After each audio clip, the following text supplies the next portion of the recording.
How is everybody? How is bowling? Is everyone properly caffeinated? No. Yes. So thank you so much for being here. We are excited about a full day of Brigade Congress. At this time, I would like to bring to the stage Ann Burnett.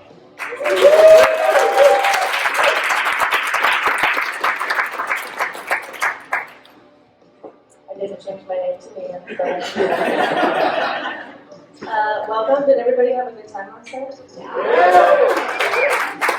How many people did really good at bowling? How many of you had fun and you tried? So thank you to our sponsors, Knight Foundation and Sweeties. Clap.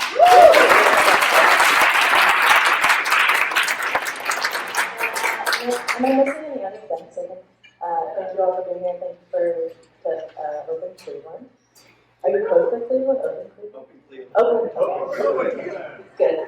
I think that's it. Hope you enjoy the second day. Are we going to get into how to unconference again? Yes. Okay.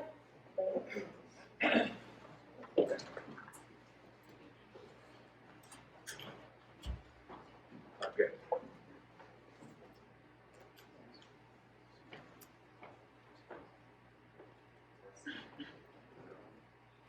Good morning.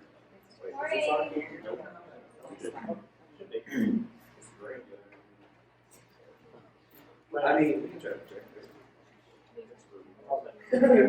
hold on. We're doing it live. All right, so you'll just yell what you said. Okay. Thanks. And this one's working. All right. Actually, wait. Well, good morning. Morning. Oh, yeah. So, who went to an unconference session yesterday? Okay, for 10 seconds, just shout out what you thought, like one word. Go. Awesome. I mean, shout. Shout. Okay. I heard an awesome. Inspiring. Well, good. Inspiring. Productive. I like that. That's the point. So, okay. So we had 2 unconference sessions yesterday. I went to one. It's really good, really engaging, and a lot of good thoughts and partnerships came out of it. So today we are going to have pitches. And so yesterday you didn't vote on those unconference sessions, but today you have the opportunity to do that. So we have about, is it 6 different pitches today? Yes, that's okay. I counted. So we have 6 pitches today. And so in a few seconds, each leader will come up and you can blurt about what they're doing, and then we have a form that you can vote, and then we're going to pick them. So when the leads come up and get ready, I'm going to do a quick slide while you guys are coming up. I mean, not leads, but people pitching on conferences for today. Yeah, please start on. Okay, great, thank you. Okay, so the theme for today is one good question beats 100 easy answers. Again, which a conference is supposed to be open, to get lots of people into it, be learning from each other, and thought-provoking. I wanted to highlight something. Today there will be 3 sequential sessions on conference. Tomorrow, all 3 sessions will be at the same time. So today we're all friends, but tonight, when it comes to voting, it's going to be bloodthirsty. So get ready. But really do, if you're interested in something, you keep finding yourself talking about something with people, like lunch and stuff like that, propose an unconference and just facilitate it. Just be there and ask questions. You do not have to be the expert, and you do not have to prepare content. And then at the bottom here is a link to kind of the overall unconference document. And I'll just mention briefly, this slide didn't update. Out in the lunchroom, you may have noticed these like placards with different topics on them. On the backs are a bunch of links that are useful, or that I think is useful, so I'm just imposing what's relevant to me. But anyway, those will be out the rest of the conference. And the idea with the topics is it's a way to get to know each other about issues that you might be interested in. But a quick pitch, those topics were collected by Lord Buger. Has this idea of creating taxonomy for like webinars and like conversations, even like maybe decision-making stuff across the network throughout the year. So the conversation continues. And there's a way to sign up if you're interested in those things throughout the year. Okay, in no particular order.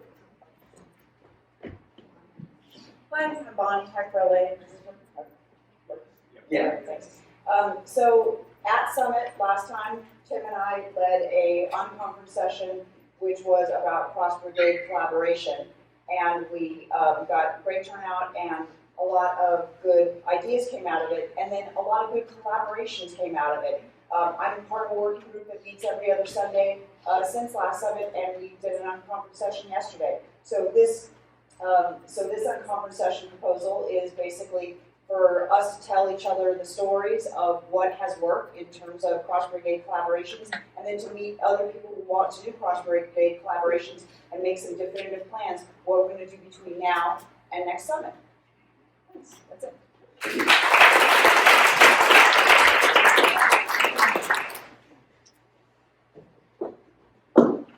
Hey guys, I had to write something because I get stage so, thanks guys. My name is Diana. I'm with the Civic Software Foundation. You might have heard of us before. We were here last year. Essentially what we do is we choose topics such as housing, elections, transportation, disaster resilience, and creative data exploration. And then we choose projects where we can make an impact on those topics, and then we focus on those topics for basically forever, and just keep diving deep into those. So we do that by partnering with cities and organizations that have big ideas or exciting data, but may not have the right combination of resources to accomplish them on their own. So we specialize in taking those ideas and creating meaningful outcomes in months rather than years, and then also maintaining and upgrading those projects for years to come. So what I want to talk about is how this is possible for us as a nonprofit organization. In other sessions, we've discussed burnout, small budgets, and unpredictability, which we all know could be a problem. So how do we not only create these partnerships and projects, but then sustain them when this is often the reality that we face? So whether you're still finding your own solutions or have great ideas to share, this would be the breakout session for you. I want to discuss creative funding strategies that will keep your projects thriving and provide paths for your volunteers to continue to grow and contribute for years to come. Those are things that I think are inextricably tied, our volunteer success, and then also our funding. I think those things go very much hand in hand. So a number of you suggested that I facilitate a discussion around how to create that culture for long-term contribution and team commitment to impactful project outcomes. I would love to hear your ideas and solutions. We've learned a lot at Civic as well. It's obvious that there's a lot of people who want to make a big impact, so I just want to talk about the tools that we have at our disposal that can help them to do that.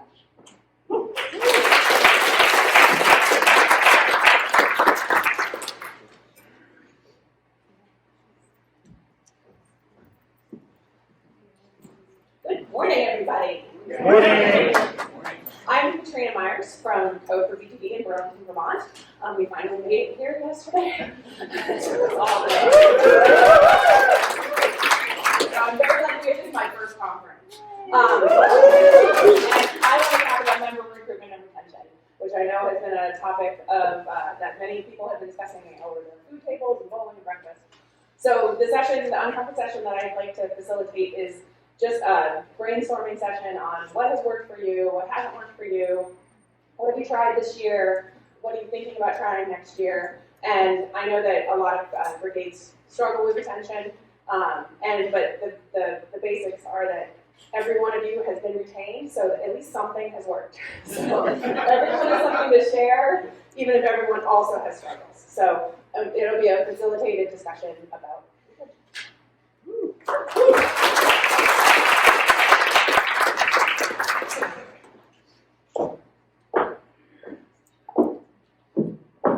Hello. I'm Miley. I'm Tech Relay and a fellow this year.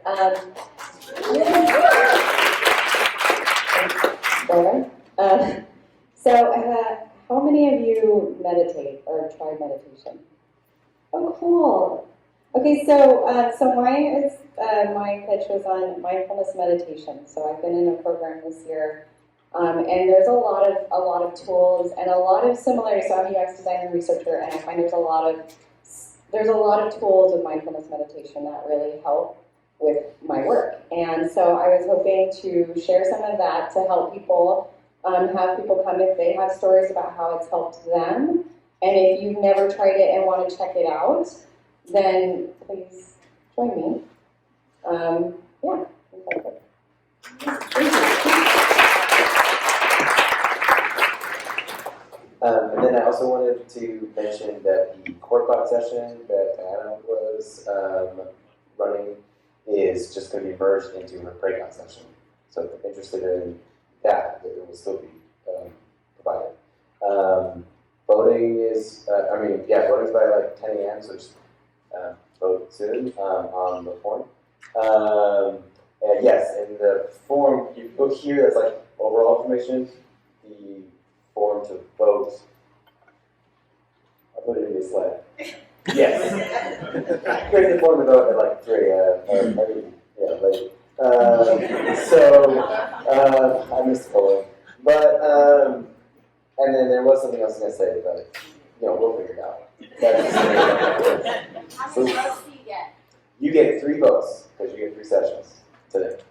And anything that doesn't make it today will be available tomorrow. The ones on the form that are not available tomorrow are marked like Saturday in parentheses, and there's one that's only available for Sunday. So you kind of waste your vote if you can vote that one now, but if you want, you can vote early.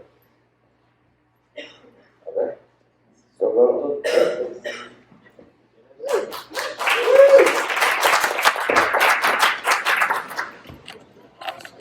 All right.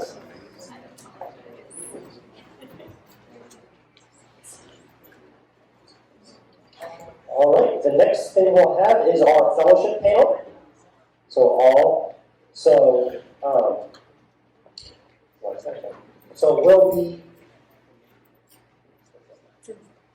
So at this time, I'd like to introduce Basil to the stage.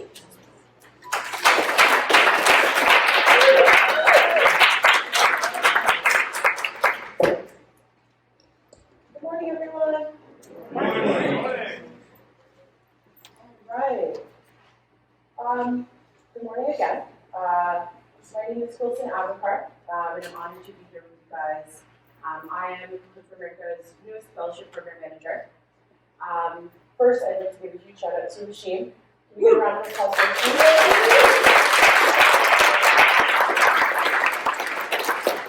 None of us could have done this without you, so thank you. Wonderful. So, over the last few months, I've worked closely with the 2019 Fellowship Community Fellows. And although our projects and motivations are a little different, there's a through line here. These folks have identified problems, and we're all looking to fix them. So this is either through lived experience or proximity to these problems. This cohort is working tirelessly to improve their communities, put resources in the hands of the people who need them most, and affect change from the inside. We're happy and we're here to help. Wonderful. So, what exactly is a community fellowship? To sum it up, our fellows spend 6 months collaborating with local partners and governments to make government work for us, the people. Our goal is strengthening relationships between local Code for American Brigade network leaders and their governments to create an environment for change to stick. A product that can emerge from the fellowship is typically a project that facilitates the delivery of government function and service in a much quicker time frame and for a lot less. And our process, we are looking to drive cultural change inside government. This leads to embracing risks, increasing capacity for transparency, and more engagement. All right, the application process. 4-step process that we'll talk about real quick. First, our brigade members will identify a project that they want to pursue through the fellowship program.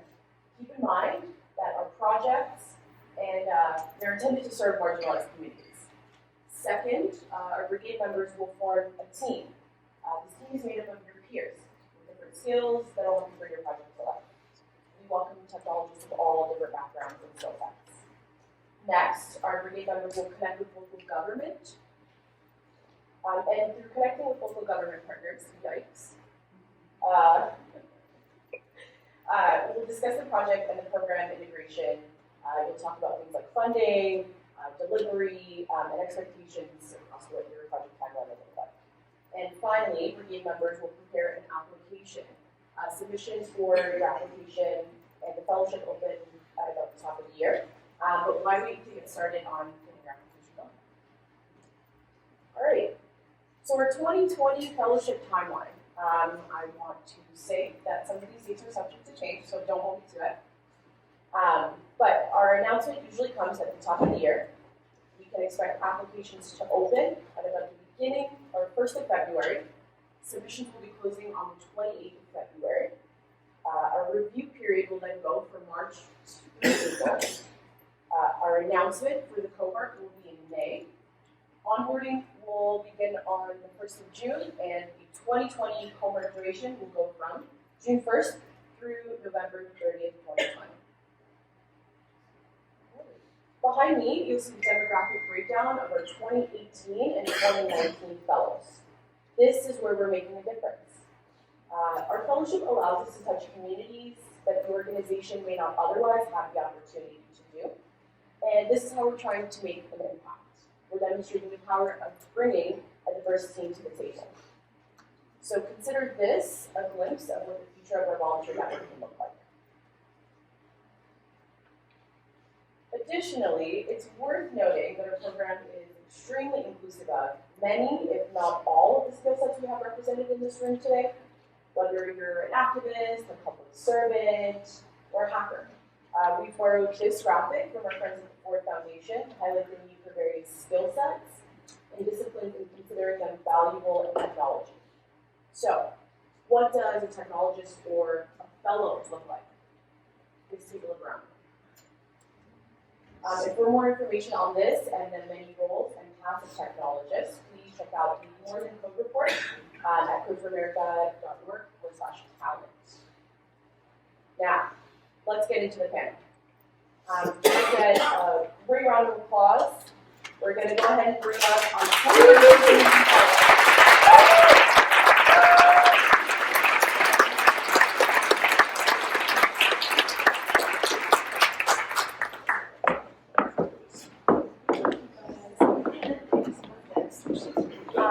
So there are quite a few fellows.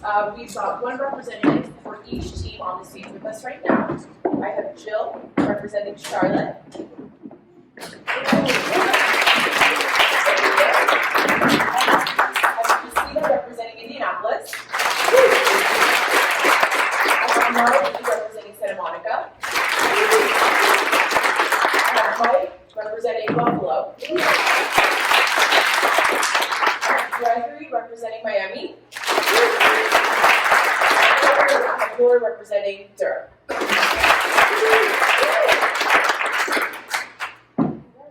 So, we've got a few great questions up here. Let's start with Miami. Gregory, I'll give this one to you. How many times have you had to change the goals or strategies of your project? And can you talk about some of the factors that drove you to those decisions? Yeah, sure. So we changed, I guess the biggest change was once. And we're doing a project around affordable housing, so it's called Get Housing. So of course people are thinking we're going to help people.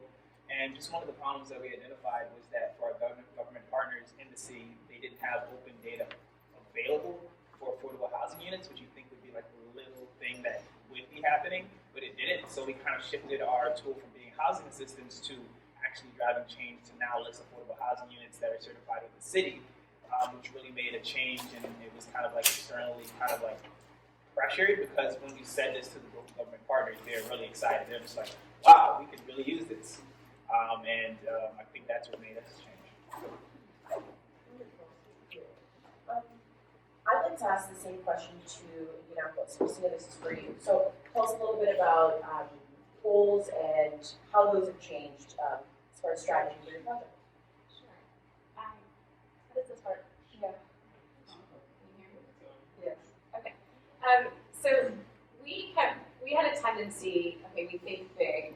and we go big, and we wanted to just tackle everything. And so we found that we kept adding to the original vision, which was to create this resource guide for women coming out of incarceration. We wanted it to be practical and functional, but we also wanted it to be appealing to the eye. So what we expected was that the most time-consuming part would be the technology side, and building up the content we didn't think would take as much of our time. So throughout the process, early in the beginning, we were elated when we found out that we would be able to be part of a local hackathon, and they used our project to develop a website or an app in one night. So we were surprised and excited at the same time. It was great. It looked beautiful. And we thought, wow, we're almost done. And it's the beginning of our fellowship. And so then we were so excited to show Hashim and Simone, they were helping us. And much to our surprise, they were not as excited about it as we were. And but it was good because it made us go back to the basics and what we're actually doing. And so much of that we didn't need. And we went back to the drawing board and found that the connection platform that we had designed was unnecessary because it's already happening on Facebook. So they found ways to use tools that are already out there so we could focus on really making ours what it should be. So, and then through on-site visits, Simone has worked with us on how easy it is to build up our own site. And our brigade has gotten super engaged. They're doing awesome work. And we're brand new, so we're all learning this together, and it's given them a great opportunity to be engaged. So. Wonderful. Thank you so much.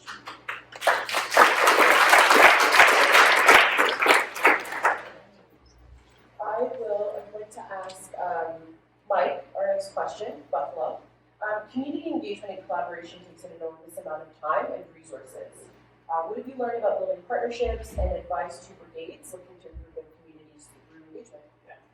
So, everyone, so our project is basically very much inspired by Get Cal Fresh, but in the context of affordable water in Buffalo. So the city has this water affordability program that basically offers low-income and senior residents a discount on their water bill. The problem is that it's just a PDF online. And for the uploading, actually there's not any sort of means to upload the documentation that you need, so like proving income and residence, or otherwise your eligibility. You have to get hard photocopies, you usually bring them in person, and it's a terrible process. So right now, over half the city of Buffalo would actually qualify for the program, but like less than 1% are enrolled. So our project initially got started through very organically, and this was kind of how I think a lot of community engagement and partnerships can really happen. So it was pretty much through a conversation I had with a UB law professor. Told her about Code for America and the work they do, and she said, "Oh, that sounds like an amazing program or project that we should implement for this problem that we're going to have. There's going to be this new policy with this discount program, but they're going to implement it terribly." And so we made the connections for us to meet with the head of Buffalo Water, who enthusiastically supported the project. And I think the biggest thing was that there was already a coalition of organizations working on this issue called the Buffalo Water Equity Task Force. And I think also Cleveland is another member city in like the U.S. Water Alliance, so I guess shout out to them. But there was already this group of people working on this issue, and we found a really good initiative where we didn't necessarily have to spend the time to bring all these stakeholders together. And I think that's a lot of times very applicable in other brigade projects as well, where there's already folks out there working on whether transportation or housing or the census. And what we can do is try to reach out to those folks or just connect with them and network with them and see how we can kind of add onto it. rather than trying to take on this whole entire project ourselves. So I would say for brigades looking to find those partnerships, a lot of it happens organically. So you just really need to maximize those opportunities. So going out and being involved in your community, going to different events, and just connecting with the other folks in your city.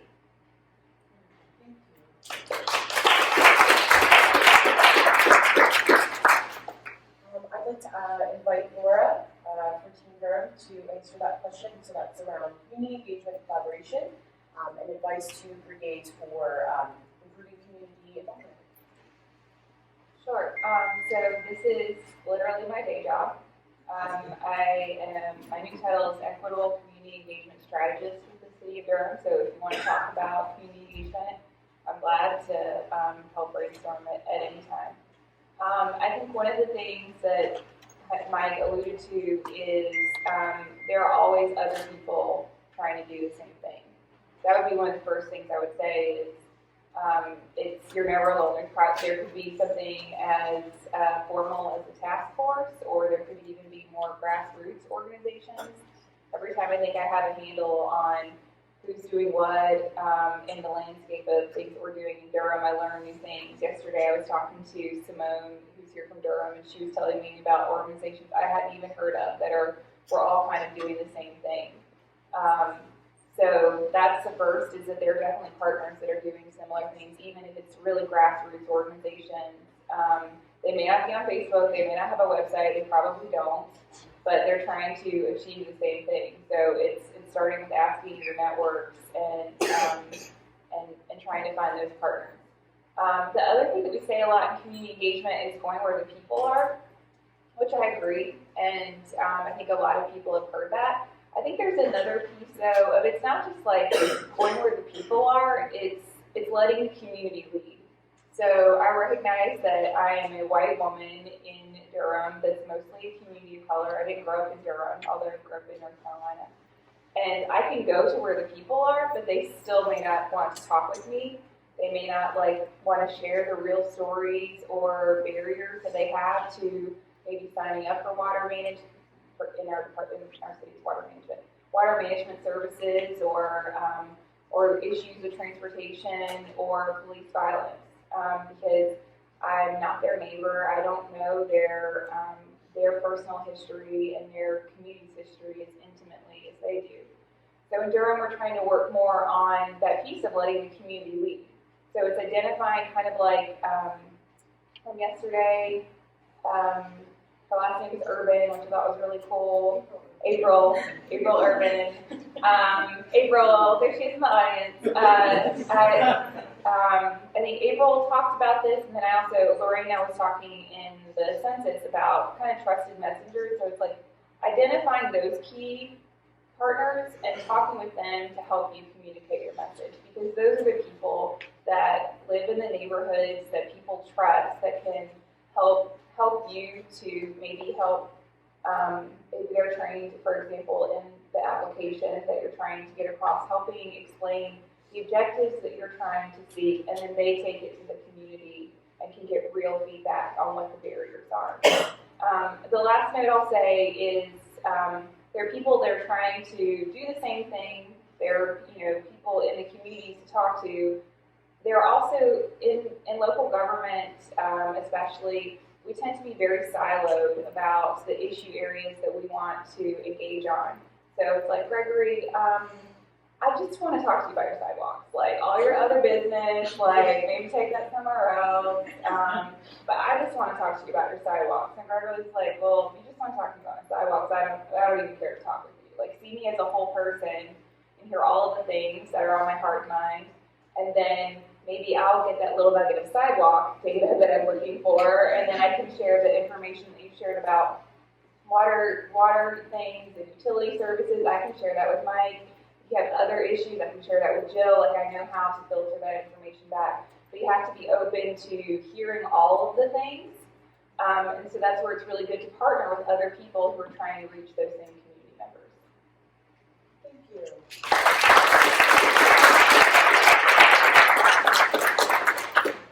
I would like to toss our next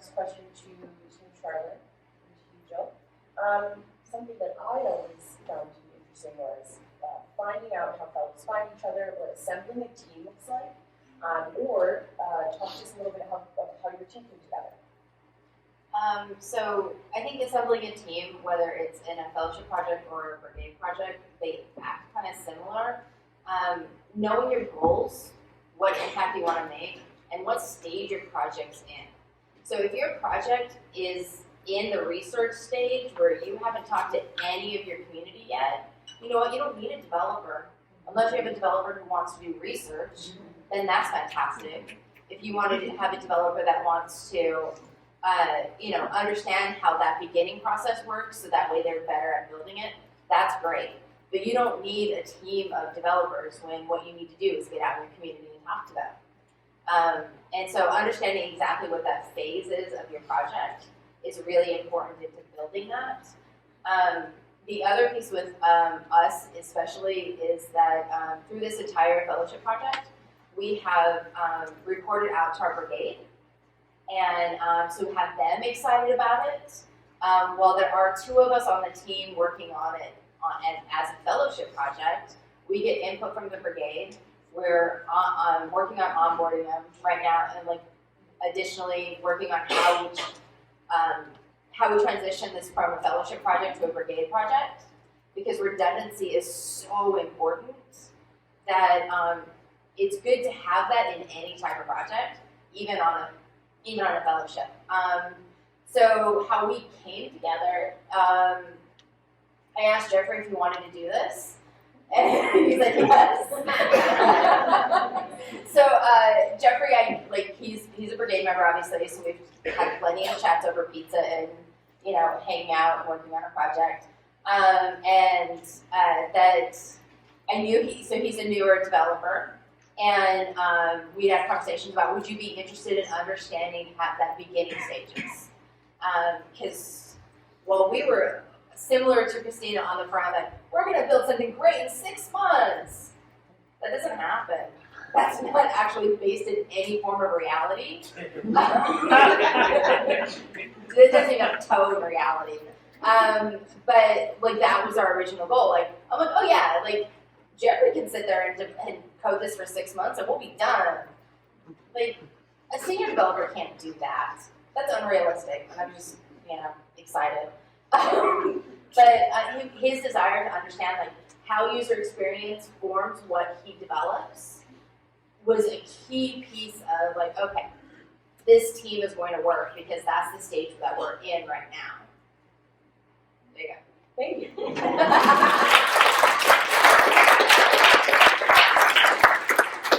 And let's give our last question to Riley for Santa Monica.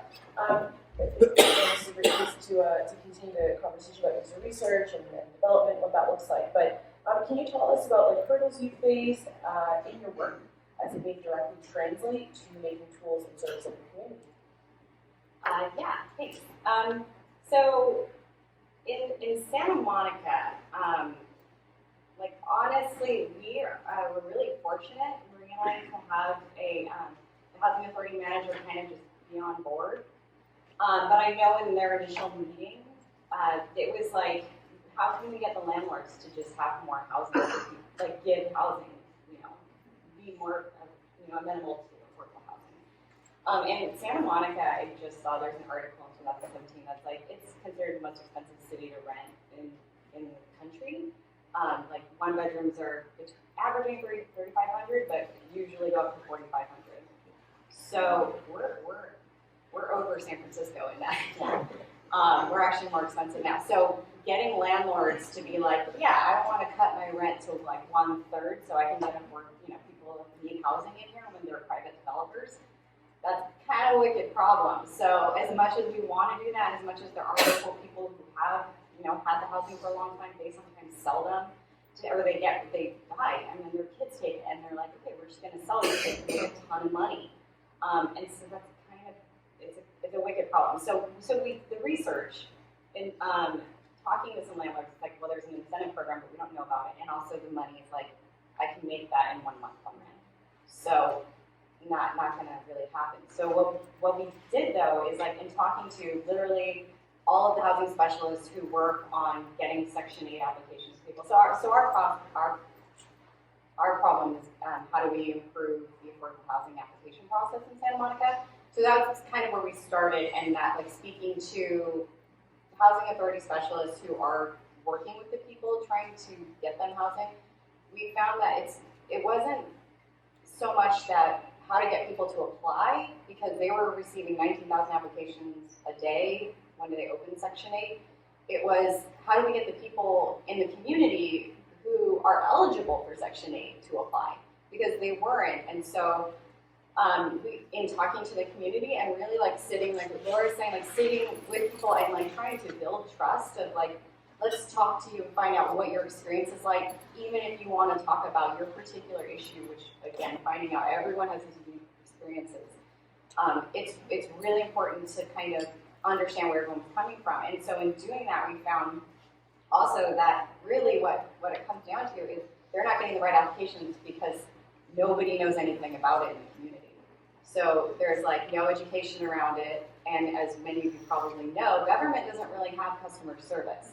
So they're not sitting there going, how do we, tell me about your story, and then I'll find the right program for you. It's more like the nonprofits filling in the gaps to try to get people to understand what programs and services exist that can help them. And really, people in the community, they don't know. All they're doing is talking to each other, so it's all word of mouth. I heard I have to apply for Section 8. I heard that those people can come and just check your, enter your apartment anytime they want. Like just bad misinformation. They don't know what other programs and services are available to them. And in Santa Monica, most of the like lower income community thinks community corporation is the only option they have, which is a nonprofit that develops affordable housing, but isn't the Santa Monica Housing Authority who gives out the vouchers to help people. And so really, we were fortunate again to have somebody that was on board with us, but in really kind of trying to communicate that research, I think it was, to make it really eye-opening, was like, I created this whole process deck of like, who is this affecting? How is it affecting your employees? Here's a service blueprint of what it currently looks like, and there's these giant gaps of months to years of the community going, I have no idea what's happening. I may have applied, but I don't know where I am in the process. And like, I don't know any of the process, even though I already applied. I don't know what I'm supposed to do. I don't know how to get more help.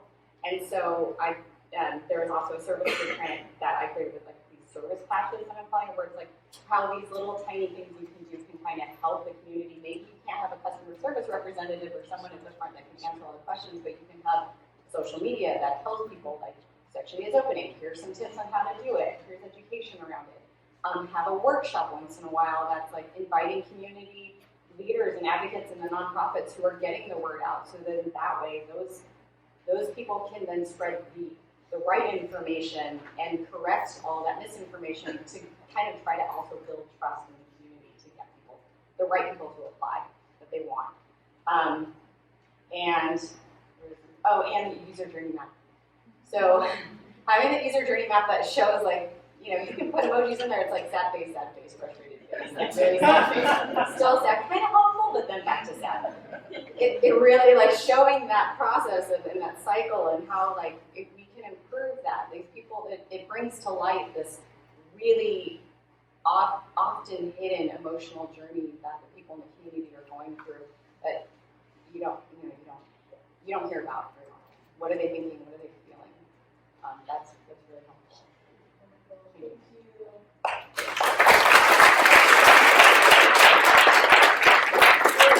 Thank you so much, ladies and gentlemen. Our 2019 Phelps representatives.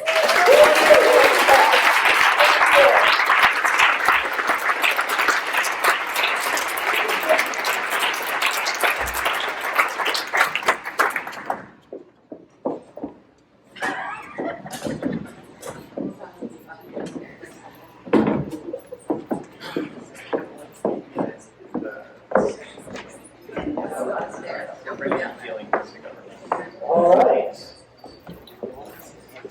Let's give one more big round of applause for Chloe.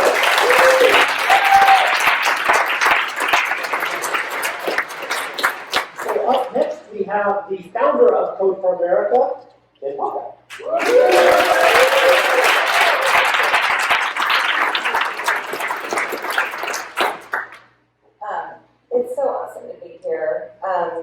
thank you for that fantastic panel. The quote that came to mind as you guys were talking was something that I heard in my head a lot when Code for America was young, from a guy named Clay Shirky, who was sort of a mentor of mine. He said, it doesn't matter what you do first, it matters what you do next. And I see you guys learning along the way in such beautiful ways, and I can't wait to hear the next time you're up here and talk about what you even did next after that. But your insights were awesome. Thank you. Before I get started, I just want to recognize a couple people here who you might not have met.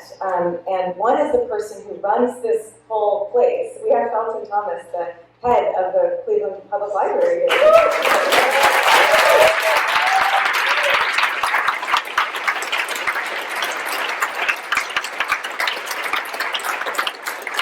That applause is thank you for letting us be in space, but also thank you for showing what a civic institution can look like. I mean, this is kind of an amazing place.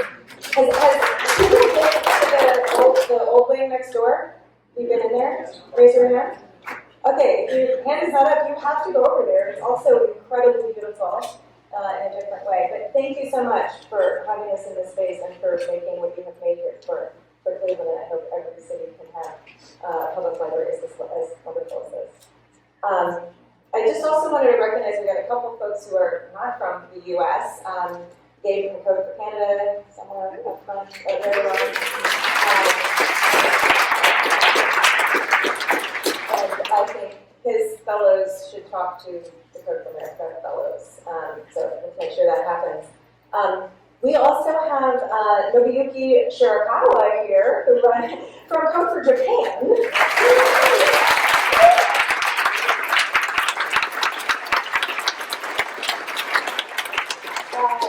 Were you all aware that Code for Japan has 80 brigades of its own? An incredible number of projects. Many of you do have connections with Code for Canada and Code for Japan, and are increasingly talking about sort of the global learning that we can do as a community. And I just am really grateful that you came all this way. I know Nobuyuki was in DC, I guess, so we got him. Still quite a trip to be here, so thank you so much. I kind of have a talk, kind of. Many of you know this is going to be my last talk as the executive director of Code for America, and if you don't mind, my parting gift, your parting gift to me is going to have to be a little bit of forgiveness for trying out a new talk on you. A little bit, it might be a little bit rough. We'll see how it goes. I just wanted to acknowledge as we get started that this is a time for me, but I hope for all of you too, of just great joy in seeing each other and the connections and the support that we all provide each other. I am feeling that in enormous quantities, right alongside some darkness, particularly around the state of the world that we're in today. Our democracy feels quite fragile, and we are here for democracy. I thought, let's see if this works. Oh, forgive me already. I have to refresh the slides because I put slides in the last minute. I would do that. I wanted to share Carlos's photograph. Oops, now I promoted it again. Thank you, Christopher. Have you all seen Carlos's tattoo? Yes.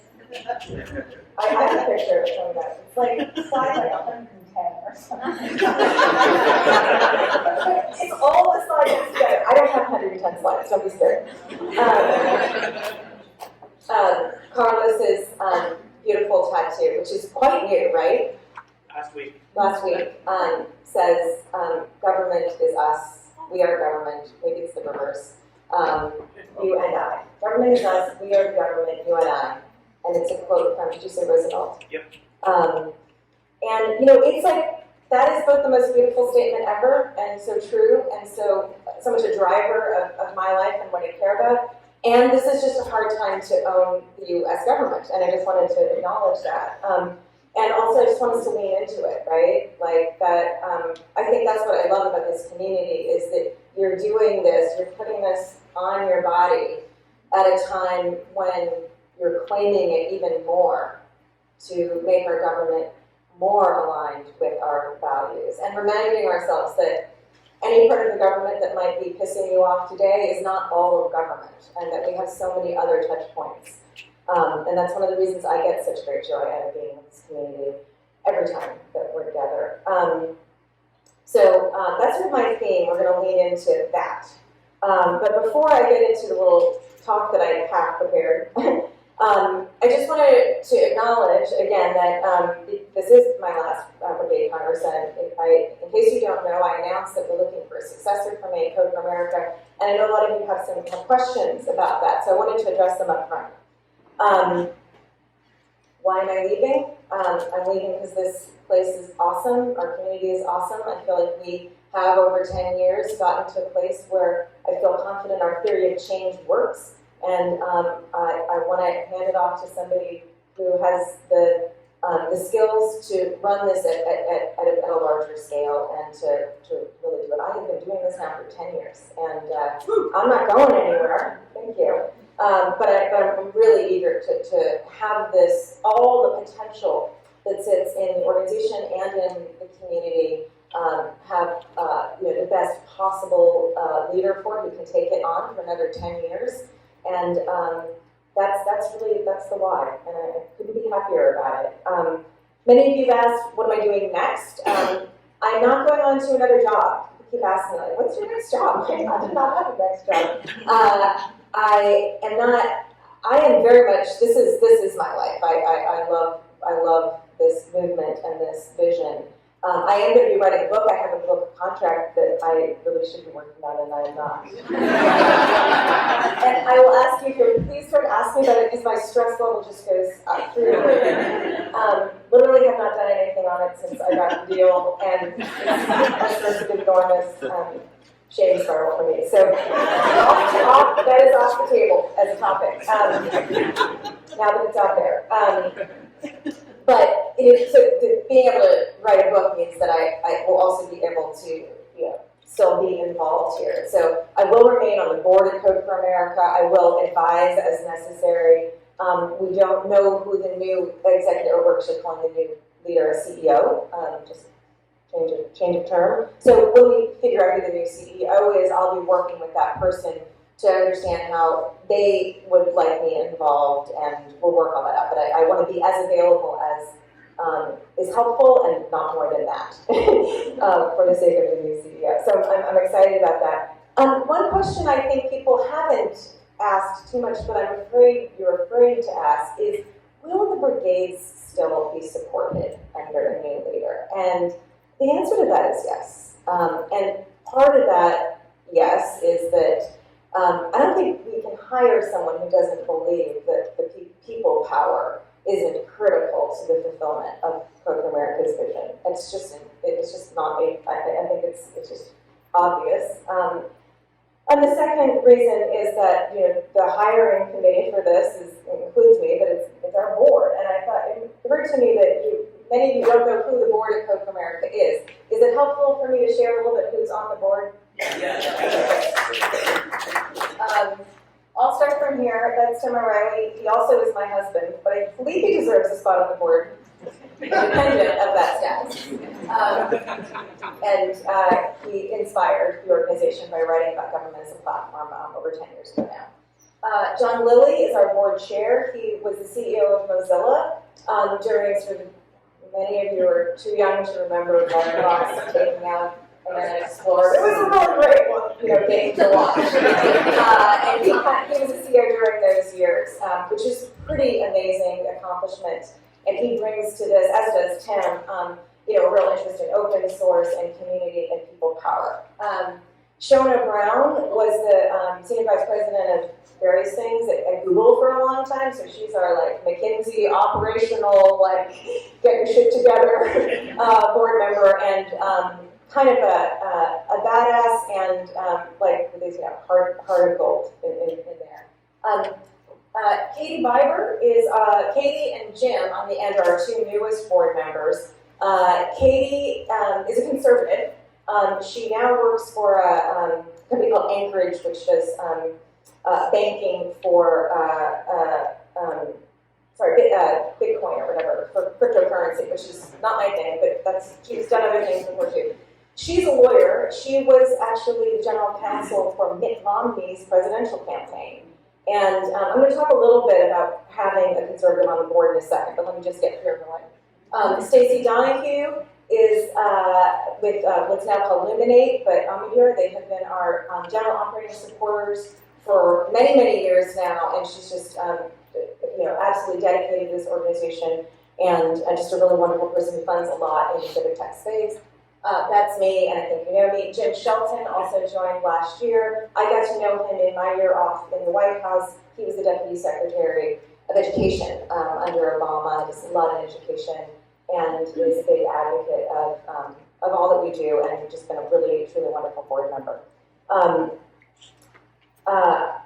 It's probably a good time, especially since I mentioned the state of our country. And you all know, people I think are sensitive to me, but it's a bipartisan organization. Let's make sure we don't sort of run afoul of that. Reminder of one of our values. So I spent the last couple of times up here, going through, at the first Brigade Congress, actually talking through the process of coming to our values that many of you participated in. Actually, many of you did. And last year, making you all recite them. For those who are here, I'm not going to do this time. But this is the one I wanted to pull up and remind you always to go back to these. One of our values is impact, not ideology. Government that works for all people doesn't belong to one party or ideology.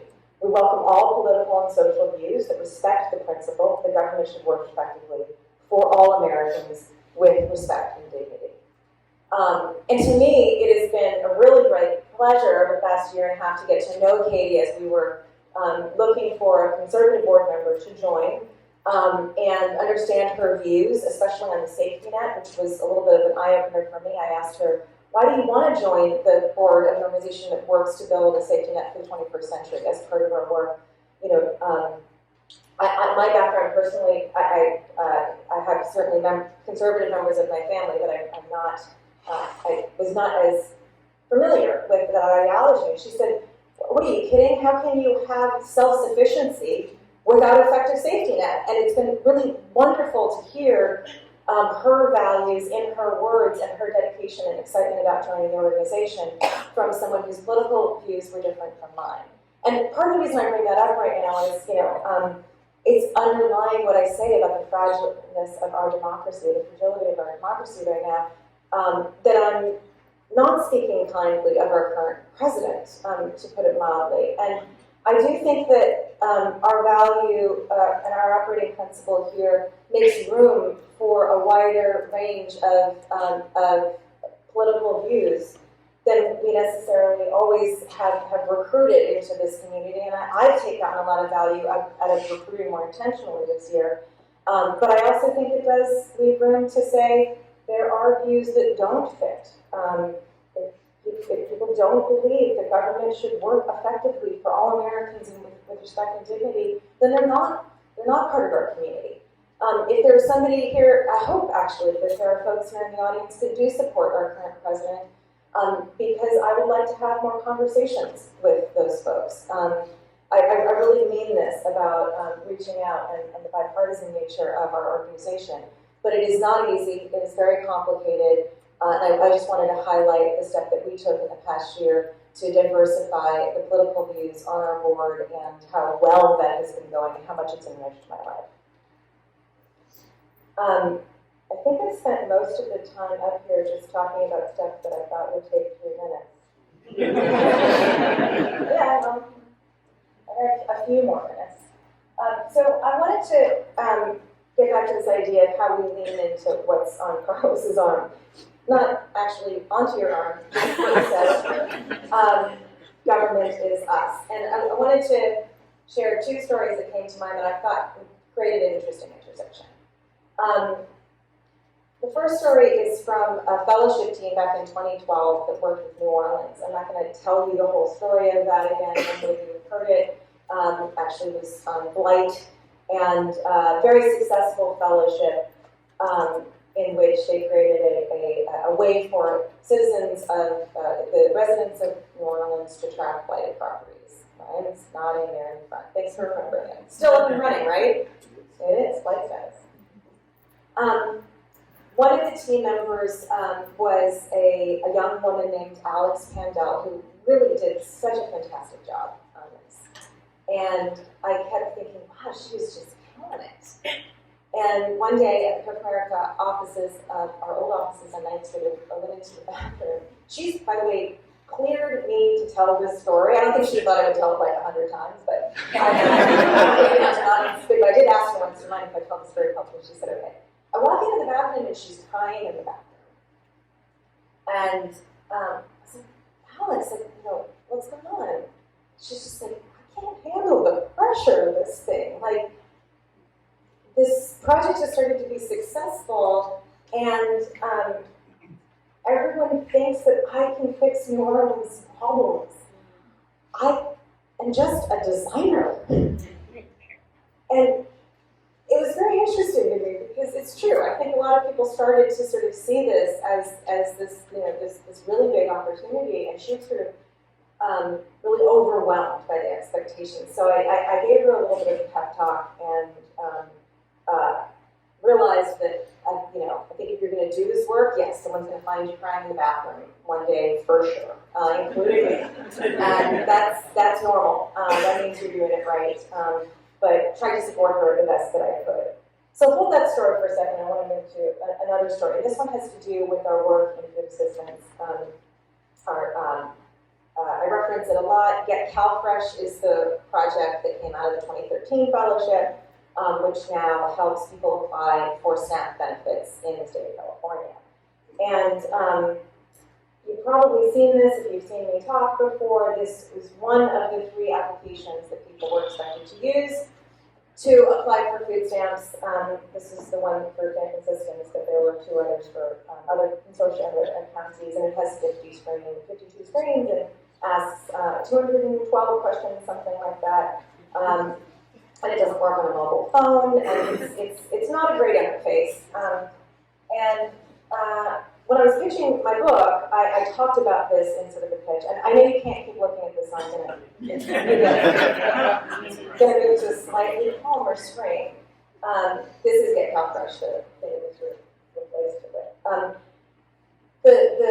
The person who became my editor, as I was telling him this story, kept saying, but why? But why? But why is it that way? Why are there 212 questions? Why are the questions worded that way?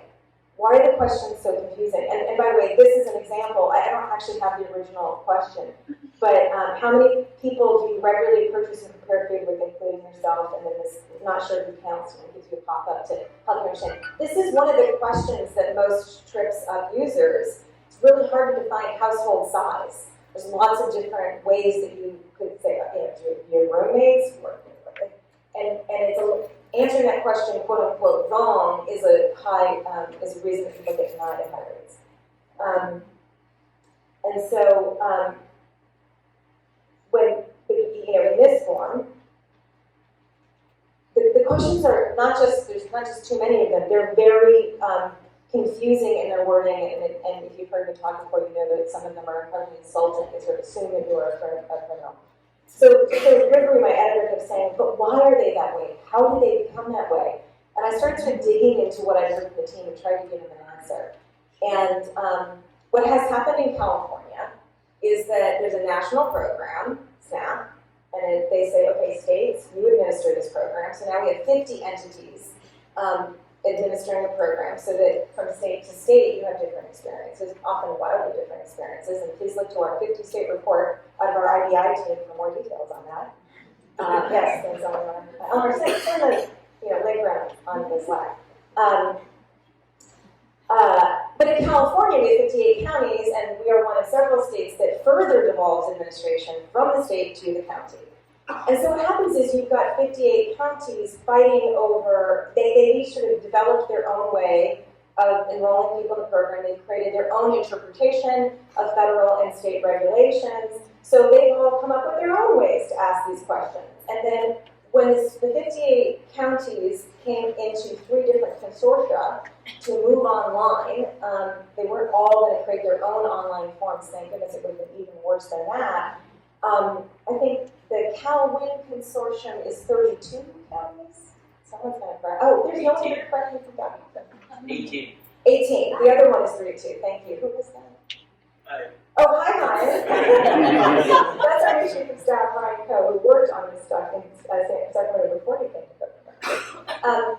You have basically, let me fast forward. Now California is moving from 3 different systems and 3 different consortia to trying to put them all on one application. So what you have 58 voices, actually more than that, but like if the counties are now in a position of negotiating how the questions are going to be asked if there's one common application across the whole state, then you have 58 voices fighting about how the questions are going to be asked because they want it to match their own business processes that have developed over the years that they were all doing it on paper. And so the problem with this is that this is sort of a form of democracy, right? Like, the whole point of democracy is that people get a voice. But there are 58 people, none of whom are representing the user. They're representing government needs, not user needs. And all of the energy that it takes to negotiate these things in a way that people feel good about goes into negotiating how the people in government feel good about it, and not understanding what the team at CalFresh does, which is what's a way to answer the question, to ask the question that people will understand. And how do you actually know that? And so when 58 folks are screaming at each other, this is a little bit of an oversimplification, but what you want to do is walk into the room and say, there's a right answer to this. And it's what's been tested with users. And that just made me think about this, that brings me back to this role of design. And I mean design very, very broadly here. That process of trying to get to an agreement amongst a lot of people is the process of democracy.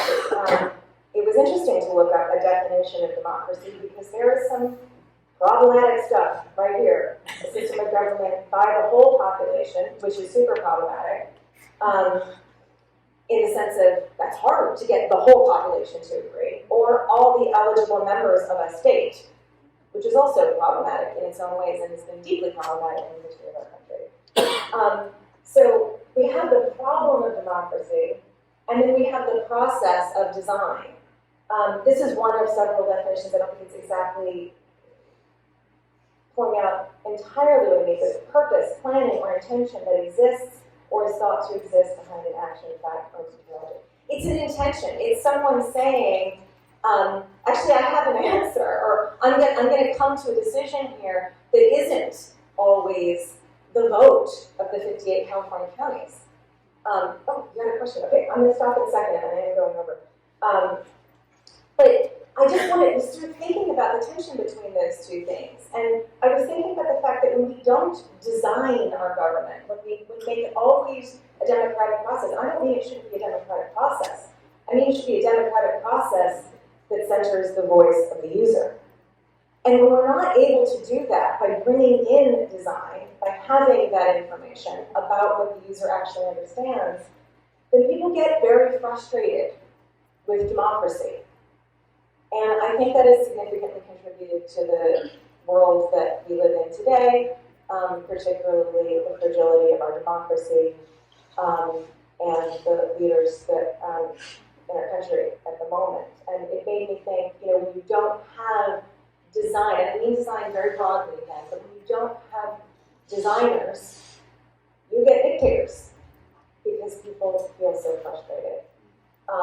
And that is not an answer in the sense of, please do this one thing and do not do this other thing. This is an advice to hold those ideas in tension and find where you can get those outcomes that truly are democratic, even when that democratic process is incredibly messy,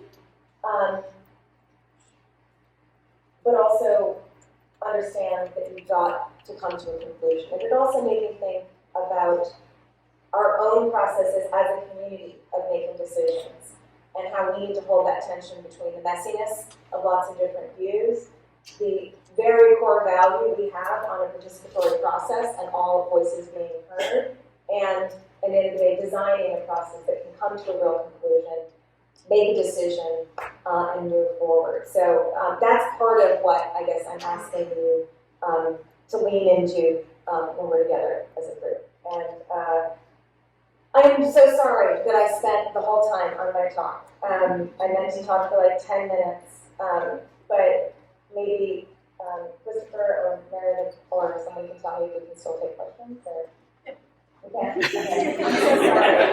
I love to talk, apparently. But thank you for listening.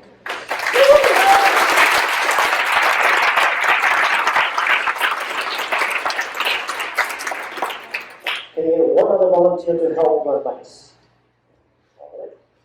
And we have first question. Oh. I was just really excited about that slide. I kind of made too many slides. So that's on Gabe's computer. And yet, do you have others to give to people? About 3. Okay. Get more made. This is for me. Hi, I've got a question about, so the Get CalFresh web interface is really amazing, really inspiring. I'm part of a new brigade in Charlottesville, Virginia, and we've only had one project so far. We've only had one project so far, and it's working with a legal aid nonprofit on cases of wage theft in the state of Virginia. And there's a whole legal process through the Virginia Labor Department where people can issue a complaint if they experience wage theft, but the Labor Department makes it really difficult, and they reject a lot of these claims for reasons like you signed the form in pencil instead of pen, you know. And so seeing the Get CalFresh interface makes me think it might be possible for us to initiate a thing that makes it easier for people to navigate that process according to the standards of the Labor Department. My question is about the political ramifications, because we're now worried that there might be political blowback, and we're volunteers, and I'm not sure how we handle that. Yeah. I mean, one thing to point out about Get CalFresh that's not always understood because it's not apparent is that Get CalFresh collects data from users, and then it web drives that data into the existing system. So that's a model that has worked in this case. I will say that there were probably 10 times in the early years, or early months and years of Get CalFresh, where we thought that the vendors in particular were going to get the county to sort of shut us down. Because it's a kind of unconventional way to handle a bad interface that doesn't work for people. But we had to build a lot of trust with the counties to get them to let us continue to do this. I mean, we didn't ask permission; we just did it. But we had some relationships because we had the fellowship, and there's make an alternate form, and then try to get them to adopt it as their formal thing. There's web drive-in. There's create explainers, and what did you call these service patches? No? Yeah. There's different ways to handle it, and it all depends on, I think, the nature of your relationship and what's possible. I don't know if that's helpful. I thought your question about how did it get to this place, having 52 pages of documents, is a really important one. And I love your comment about government is us. And so if we're going to work with government, we really have to understand how government works and why it got to that place. Mm-hmm. Yeah. And I think there's a lot more fundamental things about our relationship to government that really need to be understood before we can really work with government. So, for example, one of the difficulties that government has is hyper accountability. I'm getting to it. Okay, so I don't have a question, so I just but I just had to react to that because government there's a sense of hyper accountability. Rules drive, right? What they do. There's no discretion left by bureaucrats, so everything is about accountability and rules. There's a great book, The Death of Common Sense, so we'll get to that. We're running long, Okay, so we have time for questions. Okay, I'm sorry. Well, thank you, I agree. And I think while we're getting the next question, I think it's a really illuminating thing to be asked over and over again why, and realize that you don't know, and that you don't know why it got to that place. And that figuring out, like thinking more about that question and asking more how it got there is actually really, really revealing if you're trying to figure out how to change it. Okay. Hi, thank you for coming back. I wanted to ask you a quick question. I think we are experiencing a confidence or a crisis of confidence within the confidence of our own government in the United States, and we are seeing many models of government around the world. And there are other people interested in civic technology who may not be, liberal democracies. And I was wondering, how would you scale this to models that were not for democracy? Like, is it possible to implement good human-centered design in other civilizations that don't have a democratic form of government? I'm going to give a big, strong, clear, I don't know. To that question. And I can say that with enormous confidence because I have thought about it. And I decided, I don't know. But we, globally, we're going to have to think about it because we are no longer going to be the superpower that we were. So I'm just, blown away by the Health program, and I'm wondering what's next? Because right now you're web pushing the content in. So is there a long-range vision for basically replacing the outdated way of asking questions in the system? Because obviously some communities are still left with that. So there's a much longer answer to that question. I will try to be brief, but these have been great questions and great comments. We don't want to do Get CalFresh forever. The point of it is not to have a project at Code for America forever. The point of it is to show what's possible, then get government to do it themselves. That's our first and second strategic pillar. The third strategic pillar is build movement. The state is the consortium of California counties, California Welfare Directors Association, is right now about to put out an RFP for a replacement for those three systems as one system. And it is our goal to influence it such that it is done in an agile, user-centered, and iterative way, and that it treats people with respect and dignity that we believe Get CalFresh does. Will we succeed in that? Ask next year. Good morning, Jen. My name is Kate. My question is related to your new approach in regards to creating a more bipartisan environment on your board of directors. Yes. And my question for you is this. Clearly we need to get better as a country and just in our own communities at having these bipartisan conversations. But particularly when you're recruiting folks to serve on the board for an organization that's diverse as this, how do you do a mindful job at recruiting folks who are on the perhaps the losing side of the aisle as you, but then also making sure that that leadership believes in the value of Black lives, believes in the value of LGBTQ people. How do you filter and make sure that recruiting folks to this organization that believe in the humanity of everybody? That's an excellent question, and it was one I had about a year and a half ago, and now I've done it once, and the answer is you talk to them a lot, and you share. That's why it's valuable to have organizational values and principles, and ask them. And I have to say, it was uncomfortable at times to sort of challenge someone like, but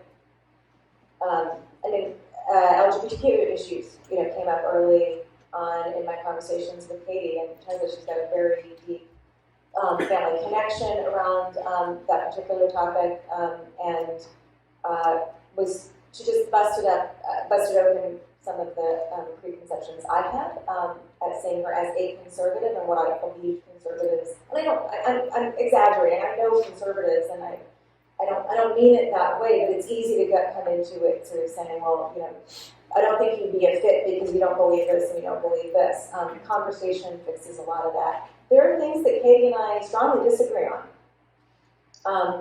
but there are a lot of things, the things that are about the vision, mission, and operating principles and values of Code for America were very, very aligned on. And it took many, many conversations and my getting a little bit, courage to ask hard questions to get there.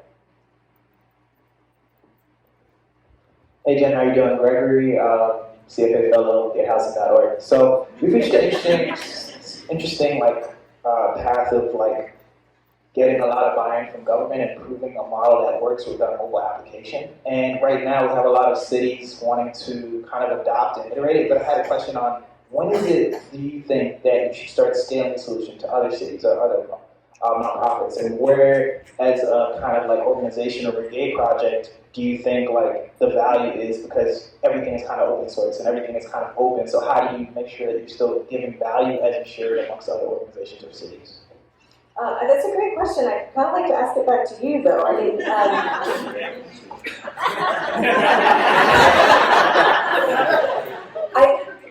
I don't have an answer to that other than sort of, in the project itself. And one of my great hopes is that projects do get shared more across the network. Where you are in your project right now, do you feel like you're able to learn from others and or even borrow code or anything from others, or do you feel like what you're doing will be reusable for others as you can see at the moment? Yeah, definitely. I think we have a lot of usability, but there is a place where there's stuff that we're doing privately and then stuff that we're doing open, and not everything can translate to other cities, but definitely I think there's ways to Yeah, I think often I've heard that from others who are closer to work than I am, which is the learnings are transferable. Sometimes some of the interfaces are. Sometimes some of the research about how people understand questions, or some of the big insights that you all talked about up here were just about the difference between what we think we said and what people hear, and that's all very transferable. It's the third Brigade Congress where we're talking about how, for instance, Portbot, the ideas are transferable, but there's a lot of rewriting of it that happens. So I haven't seen a ton of projects that just lift and shift to another area, but I have seen Scribe, and I'm very glad that you are pulling on the past and pushing it into the future. Awesome. Let's give a big round of applause for Keynote.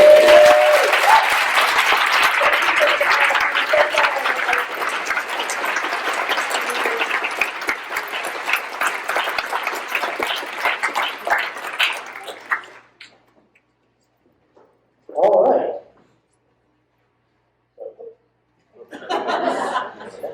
So up next, I'd like to welcome to the stage Ben Trevino.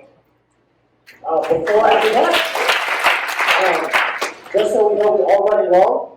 So if you notice in the agenda, we have a big lunch hour. That lunch hour is getting smaller. So just Sorry. No, you're fine. We started late. It's like a rock show. These things never go on time. All right, and with that, Ben.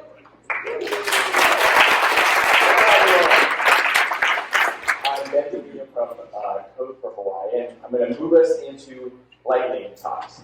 So this is my third Brigade Congress, and the lightning talks, the very first one, were one of the big reasons that I got more involved and reinvested in Code for America. It was a huge thing for me. These projects are so inspiring, and so we're really lucky to have the presenters of these projects come and share their work. It's just a very bite size. Clearly, there's a lot more work that goes into these things than what you'll be able to see. So I would encourage you to connect with the presenters, hear more about their projects in more detail. But for now, we're going to go through the very, very quick versions of that to get us to lunch, to get us as much lunch as possible. So to begin, Will. Yeah. Right.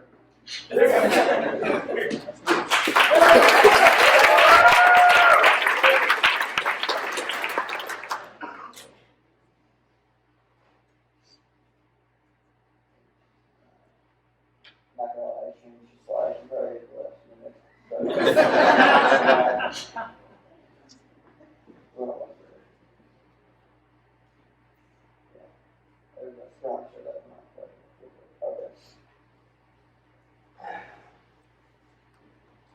Great. So Open Cleveland's been around for since unofficially the spring of 2014, our Brigade co-founder, who used to work here at the library, set the, I think, groundwork for some of the support that Cleveland Public Library has given us, like hosting us today.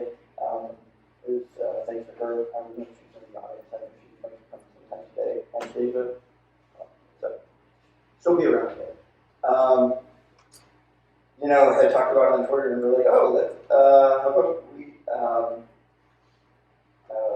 do something for National Brigade Civic Action? Would anyone be interested in joining? And I heard of Code for America, and I was kind of jealous that there was nothing going on like this in the city. I was like, sure. So we had an event, and I was starting out like within it was like on Monday, and I think NBCOH was like that Saturday, and we actually had like probably a handful of people show.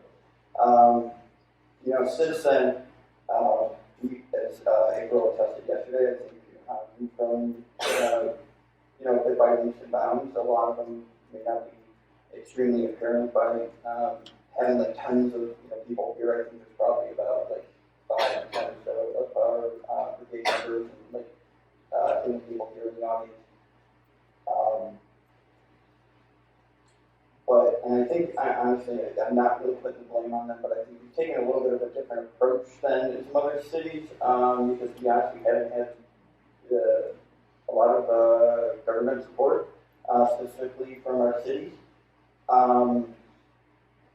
You know, unfortunately, our mayor, sorry, this is an actual quote from him, you know, personal guy, but he's, you know, can't be a personal guy, but he just, he's in his 4th term, and just generally, you know, as you know, open data is really, and the work that we do is really about a culture here, and the culture of in Cleveland, you know, what I heard is, you know, we can't do it here. It's sort of like, oh, even if this happens in another city, you know, X, Y, and Z, this is Cleveland.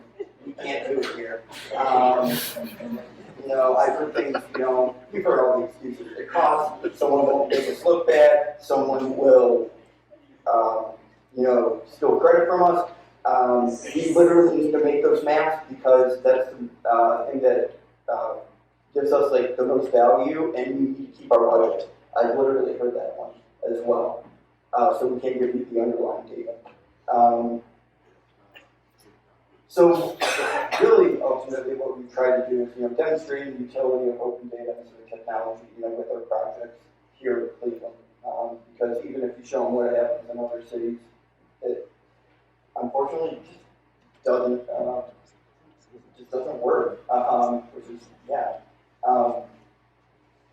You know, so a lot of it is just, you know, cleaning and requesting data because, you know, as April attested to yesterday, really it's not that much data out there to begin with. Property data is actually one big exception. But yeah, that's really about it. So, you know, we've done things like, you know, taking the city council legislation that's published each week as a PDF and extracting the text on them and slowly working on the website so you can display that. Digitizing campaign finance contributions that were made also available as PDFs. Before, literally, I saw a councilman, you know, Josie, tweet out, you know, literally a list that looked like Xerox 4 or 5 times of all the streets where you can't park in the city where there's a snowman. Some of the streets do have signs, a lot of them don't. So you can end up with a ticker without even realizing it. So we made a map of actually highlighted like all those locations. And one of our first big wins was one of our former members. He since moved to New York City. You know, wrote an email to the transit app because it really, this was back in 2015. There really wasn't a great way of trying to get like actual real-time data from the RTA, and we tried to scrape it from one of the great coders at the time, and were unable. So we emailed you know, transit app, and lo and behold, they were able to figure it out. And actually, RTA now, if you saw the signs like in Power City, they implement kind of actually endorse it. Say, hey, if you want to know when the bus locations are, check out the internet. It's actually pretty neat. So like some of the lessons and things that we've done is that you really have to pick your battles. You know, as a brigade captain, honestly, I really second guess some of the times. Like, are we really like picking the right like places or like issues? You know, to work on. Like, you know, for example, our city actually entered into a consent decree. Our city's police department entered into a consent decree in 2014 with the U.S.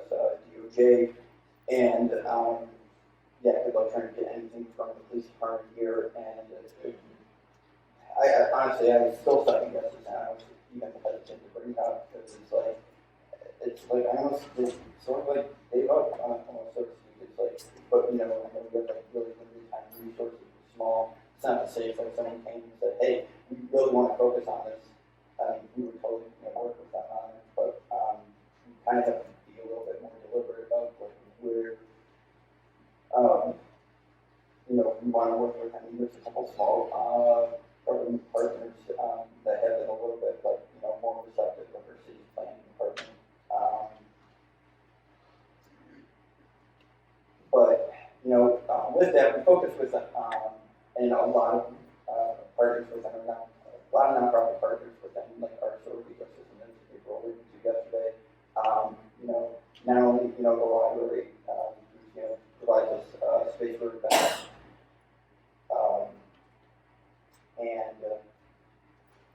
Earlier this spring, we held a couple like data 101 workshops actually at our neighborhood branches to say like, oh, here's some of the data actually resources that the library sort are like stewards of, you know, so to speak, with like historical maps,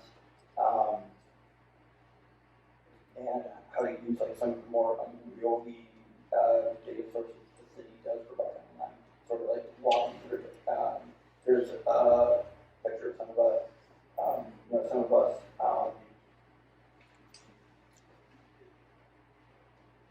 Yeah, there's also a partner, April alluded to last week, or not last week, feels like a week. Digital C, who did a data maturity survey of like interviewing like several, I don't know, I mean, several dozen nonprofits of trying to figure out what their capacity is with open data, and not just open data, but data in general, and how they use it in the workplace. But also with that too, we do have really just a lot of education capacity, skill training. Probably talked to a couple dozen government employees or officials over the years. I know two, maybe actually three off the top of my head that have actually heard what technology or open data was. So it's just a lot of basic education and sort of hand-holding, so to speak. But in addition to that too, it's a lot of you know, skill training at data days. We've done you know, how to teach Excel, how to use like, you know, Power BI. You know, it's an event with like over 150 like nonprofit employees and a couple government employees, and you know, sort of building up like their internal tech capacity. And ultimately, you know, we're just trying to build trust and, you know, really change culture. You know, it's been slowly, but I think it's, you know, really happening because this event really happened over, you know, 4 years ago. And really don't give up. Really have you know, thought about it, and yeah, just yeah, good news never say that. Thank you.